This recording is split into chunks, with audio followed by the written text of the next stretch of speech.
Good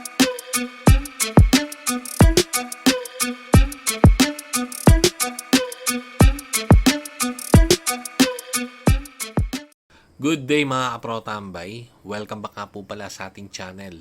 This is RoboCoins again ng Stock Tambay.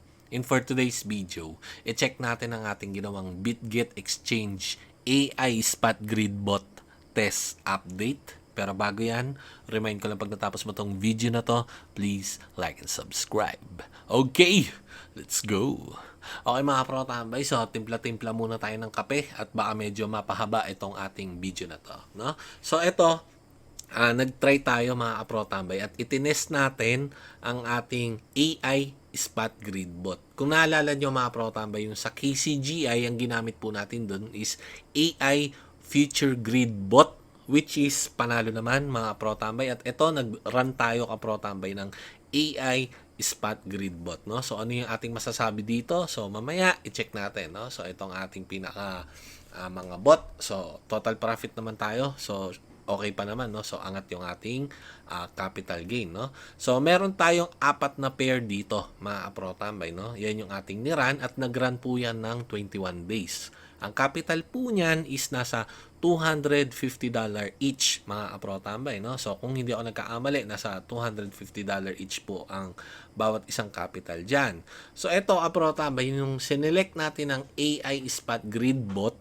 So si AI po, nagre-recommend po siya ng kung ilan yung grid at saka kung anong range siya magpe-perform. Then ang pinaka-recommendation niya, backtest niya, ka-pro-tambay, is around 7 to 10 days lang. Dapat i-close mo na pagdating ng 7 to 10 days. Ngayon, bumagsak kasi yung price ng Bitcoin. So, naipit yung bot ko. Hindi ko agad-agad close. So, makikita natin, overdue na. Mga kapro-tambay, itong pinaka AI bot natin na need ko nang i-close, mga kapro-tambay, no? Kasi yung range na ibinigay niya is goods yun for 7 to 10 days, no? So, anong masasabi natin, mga kapro-tambay, dito sa pinakapaggamit natin ng AI Spot Grid Bot? So, masasabi ko, kung ikaw is isang trader na marunong mag-plot ng support and resistance level, no?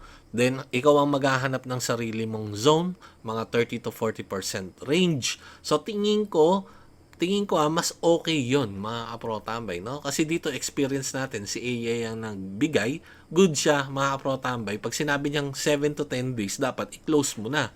Siguro, no matter what, win or lose, dapat i-close mo na. Kasi yun yung range na ibinigay niya eh. So, mamaya, tingnan natin yun, kapro-tambay, no?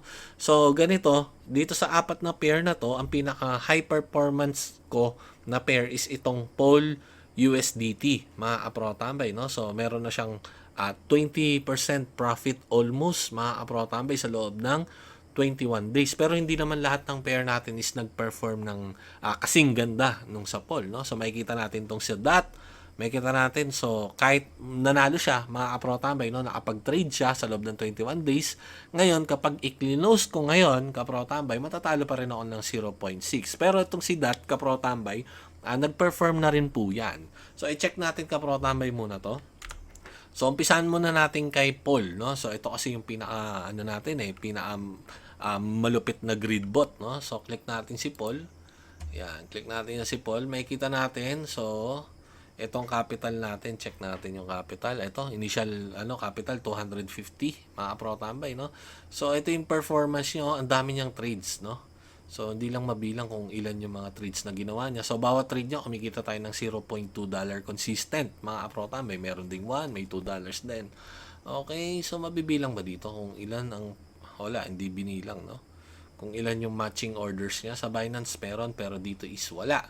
So, check natin yung chart ni Paul, no? So, eto makikita natin, no? So, ang pinaka price range ni Paul is almost nag-exceed na sa taas, tapos medyo bumabalik na. Etong range na to, itong support and resistance, AI po ang naglagay dyan, mga kapro-tambay, no? 23% range. Siya yung naglagay ng support, siya rin yung naglagay ng resistance, mga kapro-tambay, no? So, kung mapapansin natin, bilangin natin, sabihin natin 10 days, dapat close ko na 1, 2, 3, 4, 5, 6, 7, 8, 9, 10. So, kahit i-close ko siya ng 10 days, goods pa rin, no? So, ngayon, kailangan ko nang i-close to, kapro-tambay, kasi nga, yung range na ibinigay niya is nasa 23% range, tapos andito yung support niya.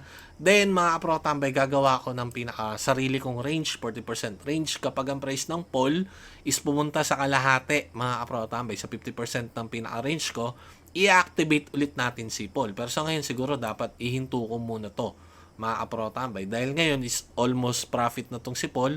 Ang next order niyan is nandito sa ilalim, no? Ready to buy ulit yan. So hindi ko na muna siya pabibilin at i-stop natin yan, mga kapro tambay. So next tayo kay DOT, mga kapro tambay. So check natin si DOT, sabi dito is negative 0.6, no, kapag clinose ko ngayon, no.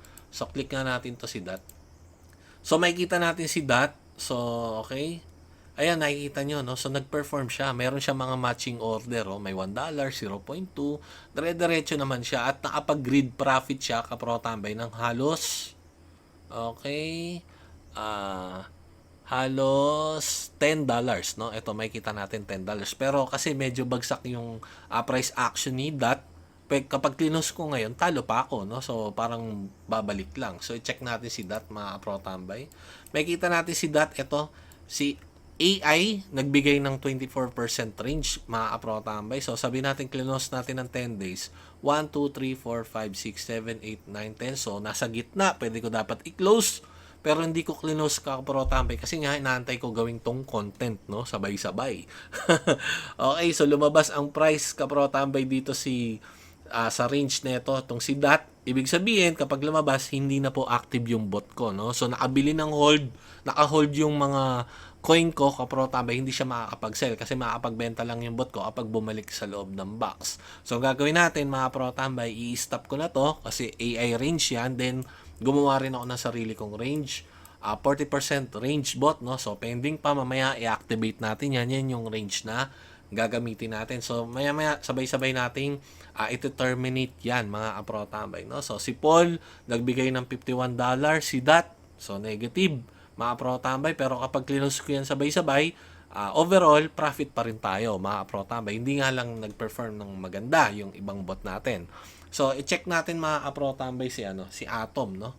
So, si Atom, check natin si Atom, okay? So, si AI nagbigay ng 36% range, which is good naman, no? Nasa loob pa rin siya.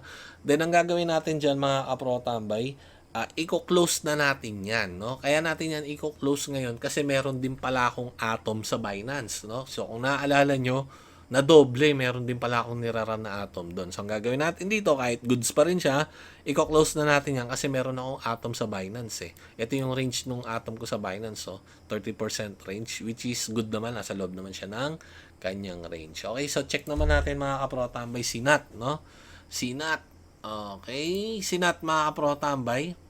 So, goods pa rin yung kanyang range, nasa loob na binigay ni AI, 45% range. Pero, ang gagawin natin, i-close ko ngayon yan, then, ilalagay natin sa gagawin kong range na 40% range. Okay? Then, kukuha pa tayo ng mga ibang pair, mga kapro tambay. So, sa ngayon, kailangan na natin itong i-close. Kasi nga, ang pinaka parang nakikita ko dyan, kapag tayo is nag-AI, spot grid bot, tapos siya yung nagbigay ng range, pag sinabi niyang 7 to 10 days, dapat talaga i-close mo na, kapro tambay. Kasi yung range na yun, effective lang at binaktest niya sa ganung days lang siya, mga kapro tambay. Hindi gaya nung kapag ako yung nag-plot, so may reason bakit ko inilagay dyan, mga kapro tambay, no? So, ako kasi gusto ko medyo matagal, mga 2, 3 months, 4 months, mga ganun, no? So, doon natin siya tinitest, gagaya nung ginawa natin sa Binance, which is nagbigay siya ng magandang profit, no?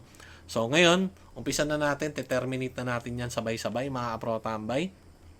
So, Paul, panalo tayo $51, Atom, $4, NAT, $8 sa loob ng 21 days. Etong DOT, medyo hindi maganda performance.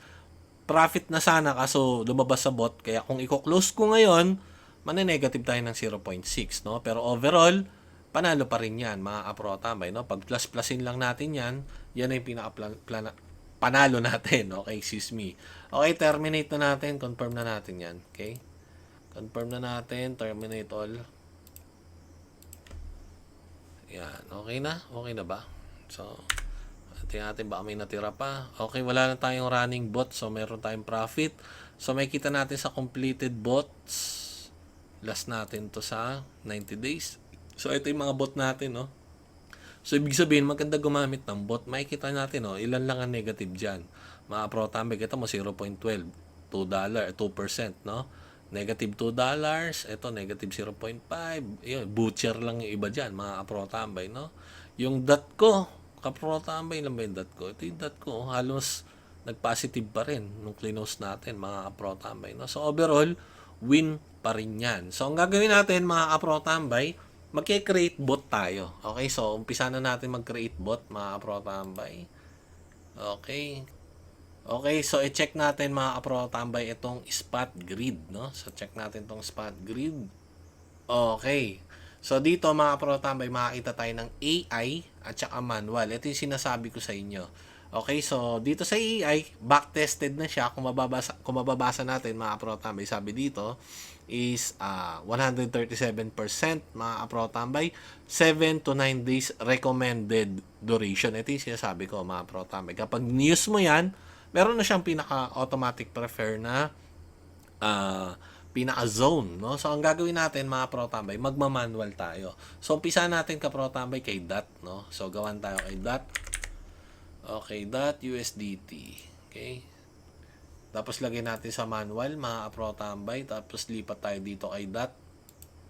So, kunin natin tong price range ko, mga pro-tambay. So, 3.5. Okay. So, buringan natin to. Buringan natin to. Okay. Lowest natin is 3.5. Okay. That. Tapos top natin is nasa around 3.596, no? 3.596. Tapos top natin is nasa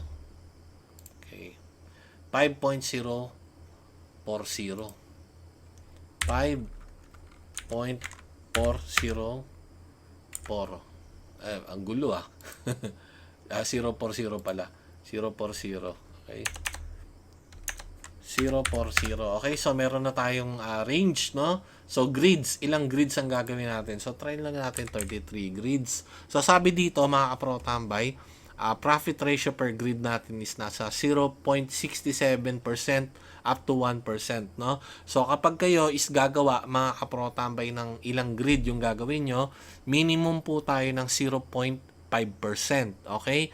Kasi, ang pinaka-fee po, as usual natin is 0.1, isang cycle niyan is 0.2, no? Isang buy, isang sell, 0.1 fee, 0.1 fee equals 0.2% fee. So, ang kinakailangan natin, at least 0.5%, mga kapro-tambay, para at least meron tayong profit na 0.3%, no? So, tanggal dun yung fee. Sana naiintindihan nyo. So, siguro, lagay natin kung itataas natin. Try nga natin. So, may kita nyo, no? Nilagay ko 70, nasa 0.21%. Lugi na po tayo dyan, mga kapro-tambay, no? So, yun yung pagkakaunawa ko at saka pagkakaintindi ko, mga kapro-tambay. So, stick muna tayo dun sa alam ko. Pwedeng mali ako, mga pro-tambay, pero mas safe na siguro muna ron, no? So, sabi natin 40. Okay, so pasok pa rin ang 40 grids, mga pro-tambay, sa 0.52%, no? Kasi nga, dapat minimum is 0.5 tayo, mga pro-tambay. So, sabi natin 33. Okay, 33 tayo para masaya, no? So, gagawin na lang natin dito, siguro $200 capital tayo. Check na natin kung may minimum. Recommended daw niya is $500, mga pro-tambay. Pero ang lalagay lang natin is 200. So, naglalagay siya ng recommendation, mga pro-tambay. Ibig sabihin, kapag, kunyari, recommend niya is $500, nilagay mo, mas makapag-perform ng maayos at mas kikita siguro ng mas maayos, no? Pero wala naman tayo ganung kalaking capital. So, okay, sabi dito, must be more than or equal to $23.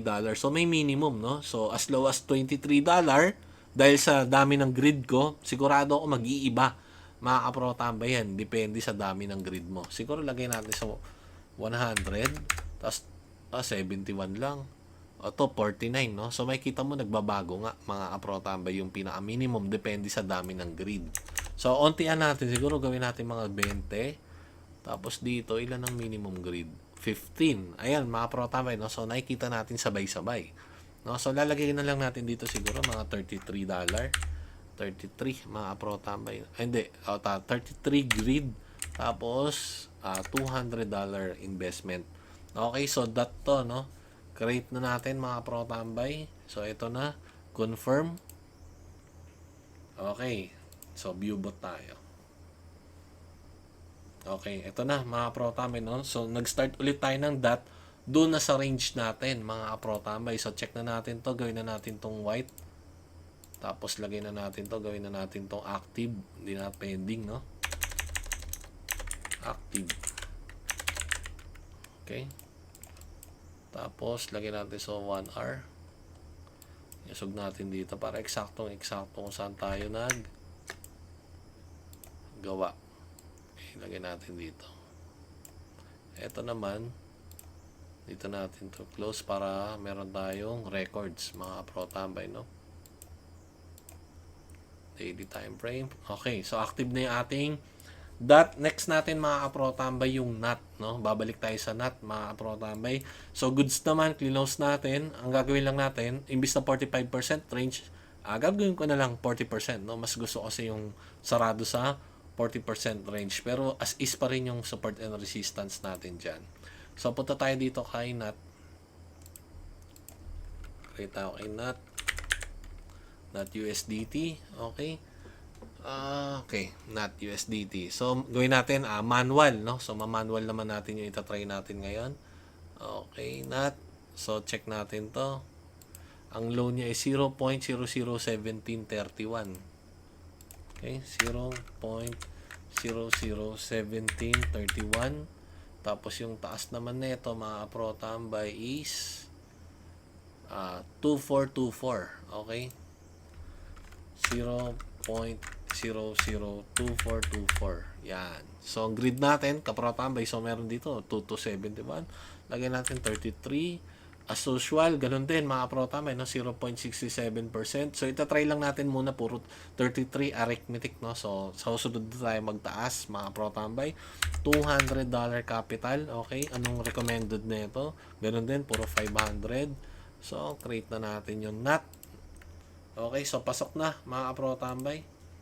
So punta tayo kay NOT. Okay, gawin na natin tong active. Palitan natin tong text.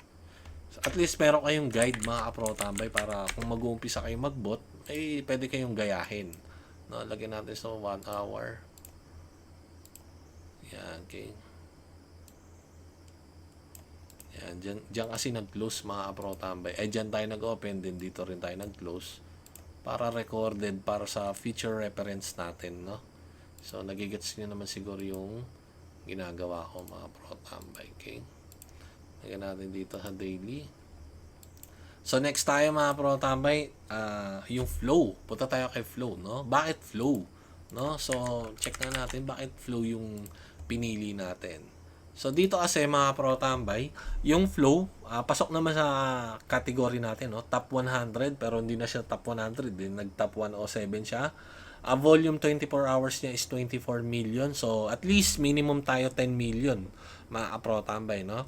Then, negative na siya ng 99.14%, mga pro tambay. At nagre-ranging yan simula pa year 2022, no? So, kung nag-bot tayo ng ilang years, nasa heaven na yung bot natin, mga pro tambay, no? So, ngayon, itatry natin to, mga pro tambay, itong flow. Okay?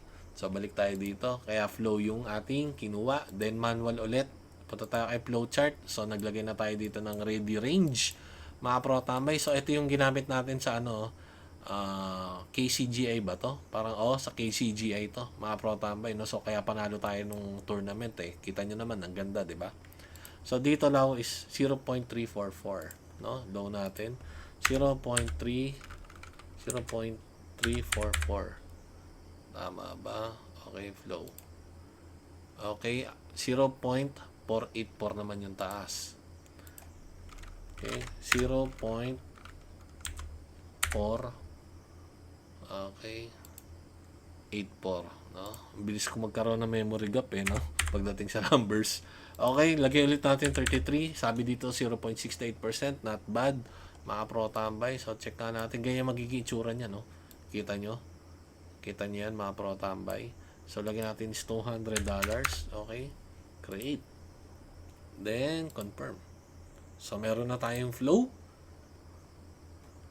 Okay, punta tayo kay APT, mga kapro-tambay, no? So, punta tayo APT. So, check natin to si APT. So, meron tayong ginawa dito kay APT. So, ito yung ating pinaka-range, no? So, ito yung ginamit natin ng last kay CGI, goods naman. So, ngayon, pasok na siya sa pinaka below na siya eh. Nasa loob na siya ng loob ng range natin. So, ito yung pinaka-susundin nating pinaka-zone, no? So, bakit natin pinili, mga pro-tambay, si APT? So, lagay natin dito si APT. Okay, si APT, rank number 38. Meron siyang 101 volume, no? Dollars, napakadami, 101. Then, negative na siya ng halos 78% to 80%, mga aprotambay. So, kung mapapansin natin yan, si APT, matagal na siya nagre-range, no? So, 2024, 2023, yan, buong 23 to 24 up to 25, nagre-range siya, mga aprotambay, no? So, papasukin natin yan gamit yung ating ginawang 40% range. So, check natin yung pinaka-low nito. Okay.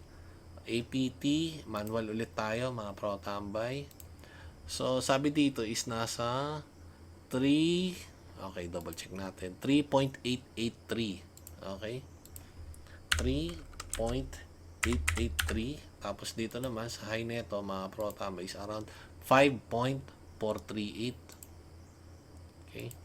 5.438, mga aprotambay. So, double check. Okay. So, pasok na sa ating zone. So, 33 ulit. So, 0.67% per profit yan, mga aprotambay, no? So, not bad yan. Lagyan natin. So, 1 day. Sa 1 hour. So, ito mo nakakailang buy and sell yan. So, goods yan. Lagyan natin is $200 capital. Create bot. Then, confirm. Okay, confirm natin, mga pro-tambay. So, meron na tayong uling 4, no? 4 na running bots, mga pro-tambay. So, balik tayo dito sa copy trading. Okay. Okay. Trading tayo. Copy, bot copy trading. Tingnan natin kung pwede nating i-publish agad yan. So, pwede itong i-publish, mga pro-tambay. Magkaantay lang tayo ng mga... Okay. Ay, hindi. Pwede na yan. Matik na yan, mga pro-tambay, no? So, ito. Meron na tayo ulit na tinitest, no? So, siguro mga... Ano na to eh. Hindi na to AI ang nagbigay ng range. Range ko na yan, mga pro-tambay, no? So, expected ko na papasok yan ilang buwan. So, update na lang ulit tayo, mga pro-tambay, sa susunod na mga ilang buwan. Based sa performance nito, then siguro kung magdadagdag ako ng ibang bot pa, i-update ko na lang kayo sa Discord and sa ano natin, Telegram, mga aprotambay. So, yung mga wala pang Discord, join po kayo. Meron tayo dong pinaka-room para sa mga bot. Kung may bot kayo, pwede nyong i-post doon, mga aprotambay, no? So, sa ngayon, 4 lang muna na tag $200 yung poll natin. So, medyo mataas yun ang pinaka-good performance yung poll, no? So, antay ko na lang ulit bumaba, mga aprotambay. So, niliitan ko lang muna yung pinaka-capital natin. So, itetest natin kung okay ba yan. So, sa magtatanong, no? Magkano ba yung minimum para makapag-operate ng bot? So, nakita natin, depende yun sa coin at saka sa dami ng grid mo. So, nasa $15 yung pinakamababa. Pero may nakita ko dati, $3, $10 eh. Pero syempre, asa sa'yo na yan, kapro-tambay, kung ilan yung kaya mong i-invest doon sa bot na yan. Pero kung ako kung ako sasagot, kung magkano yung pinaka-base sa tinitest natin, no, yung goods, mga aprotambay, is siguro minimum tayo ng mga $200, no? Kapag ikaw is magbobot, para maramdaman mo ng onte. Kasi minsan, based sa test natin, mga aprotambay, 5% monthly yung performance ng isang bot. So, magkano ba 5% ng $200, mga aprotambay, no? So, sabihin na natin magkano ba 5% nun? So, $100, $5, no? Tama. Sa $200 lalabas mga $10 yun, no? So, not bad na yun. Pero yun, pinakamahina yun sa na-test natin. Pero kasi nga, nakita nyo, yung 21 days, panalo tayo ng 20%. 21 days pa lang yun, 20% na dun sa poll. No? So, possible, sabihin na natin yung $200 mo kapag nag-gain din siya ng mga 20%, so magkano yun, mga aprotambay, di ba? So, mga $40 din yon. Wala pang monthly. Kung magra-run siya ng ilang buwan, so goods na rin siya, mga kaprotambay. Siyempre, maliit yung capital natin.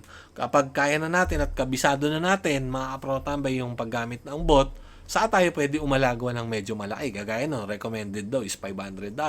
So, kapag yun ang in-input natin, tapos may 5% return monthly yun, stable, not bad na yun, mga kaprotambay, no? So, ito na muna, mga kaprotambay, no? So, test lang muna tayo. Sa susunod, itatry din natin yung sa future ulit, no? So, pero tingin ko, mas gusto ko to compare din dun sa AI. Based sa nakita ko, hindi pa naman sapat yung pinaka-information dun sa test natin. Ang pinaka nakikita ko dun, pag sinabi ni AI na 7 to 10 days, dapat pagdating ng 10 days, i-close mo na, win or lose.